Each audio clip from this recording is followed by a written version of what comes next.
Well, more than 6,000 Syrians are hoping that President Trump will renew their temporary protected status in the United States for another year. Their status is set to expire next week. If it does, they will be forced to return to Syria. A government offensive there has displaced hundreds of thousands of people since April. And just this week, the State Department called Syrian attacks that strike civilian infrastructures a, quote, act of desperation.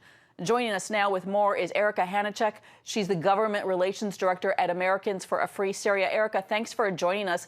The Trump administration has recently moved to end this protected status for Haiti, Nepal, and Honduras. That's being challenged in court. What are your hopes for Syria at this point? As people know, temporary protected status is a legal status for people who came here legally to this country to serve as doctors, students, engineers. And so what we're hoping to see is that this status is renewed for Syria. Syria's conflict began in 2011, and it's clear that deteriorating conditions have only gotten worse. People that go back to Syria now are basically facing the equivalent of a death sentence. We're hoping that DHS renews this status. Okay, yeah, tell us a little bit more about the situation on the ground in Syria. It just seems so bad. Is there any kind of safe way for Syrians to go back at this point in time? The State Department's been really clear in its designation and its travel advisory for Syria that no part of the country is safe from violence. I mean, every part of the country, whether it's Idlib, where the offensive is currently underway to retake that province, or even in northeast Syria, where Iran's presence looms large, there's no place really to go back safely. Even people returning back to Damascus, it's been shown that at least 2,000 of them have been targeted for arrest, arbitrary detention, torture, or even forced conscription. So these are the conditions facing Syrian TPS holders that are currently here contributing to our economy and really just want a safe place to go until it's time for them to go home. Mm-hmm. For Syrians with that TPS status here, what is their life like? Are they actually able to work? Do they access U.S. benefits? How does it all come together for them? So I actually had the chance to meet some Syrian TPS holders who came to Washington last week to speak with their members of Congress, and it was interesting hearing the variety of stories. I talked to Mo, who's a dental student at the University of Iowa, who has been going to school there for the past few years and says that he wants to be a dentist in Iowa and be able to pay off his debts. He won't be able to do that if he gets sent back to Syria prematurely.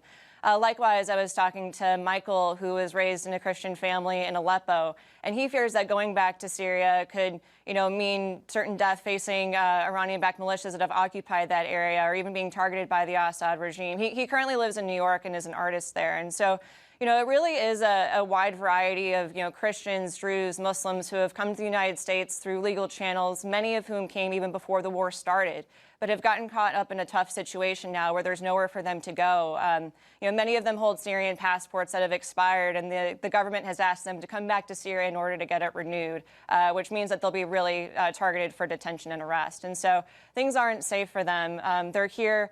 Actually, a coalition of ours, American Relief Coalition for Syria, did a study that shows that most of the TPS holders living in the United States are actually very highly educated. Many of them hold bachelor's or even master's or doctorates. And so really these are people here that I just pay want taxes. to cut you off for just 1 minute here to ask, what is your indication from the Trump administration at this point? What do you think is going to happen?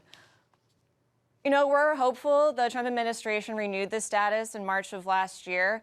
And we're hopeful, too, that USCIS acting director Ken Cuccinelli understands that, the situation facing Syrians going home, especially based on his, activism around the human trafficking issue.